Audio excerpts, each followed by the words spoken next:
let's look at this question. How many terms are needed to estimate this series with error less than 10 to the negative 6?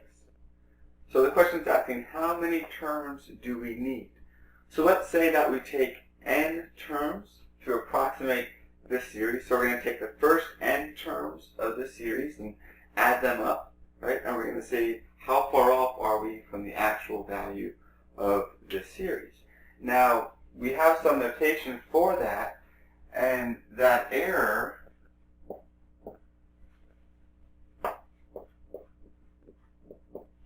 is called, or we notate it with the absolute value of r sub n, where the r stands for the remainder, and the n tells us that we're using the first n terms to approximate this series.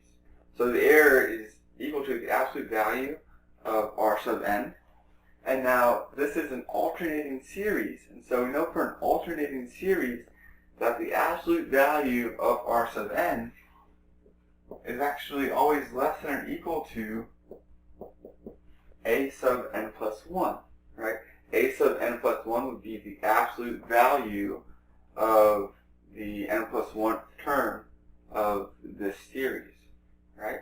And so a sub n plus 1 is going to be 1 over n plus 1, right? You just plug in n plus 1 for k, take the absolute value, so we get 1 over n plus 1. So now we want this error to be less than 10 to the negative 6.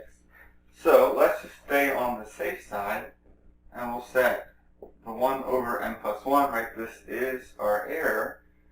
Let's make sure this is less than 10 to the negative 6.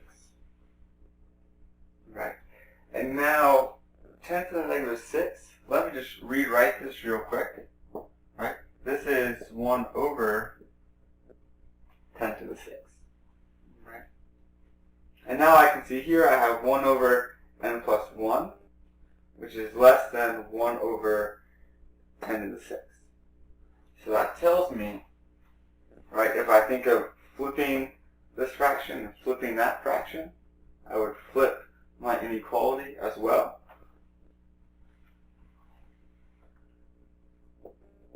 That tells me that n plus 1 has to be greater than 10 to the 6. Right? Again, if I take the reciprocal of 1 over n plus 1 and 1 over 10 to the 6, my inequality flips as well. So it used to be less than, and now it's a greater than. Right? Or you can think of, if you cross multiply the n plus 1 over here and the 10 to the 6 over here, you can see how we get this inequality. Right? And now right here, I just subtract the 1. And so I get n is greater than 10 to the 6 minus 1. Right? So n is an integer. So if it's strictly greater than 10 to the 6 minus 1, then that means that it's at least as large as 10 to the 6. Right? So it's greater than or equal to 10 to the 6. 10 to the 6 is just 1 million. So we need at least 1 million terms.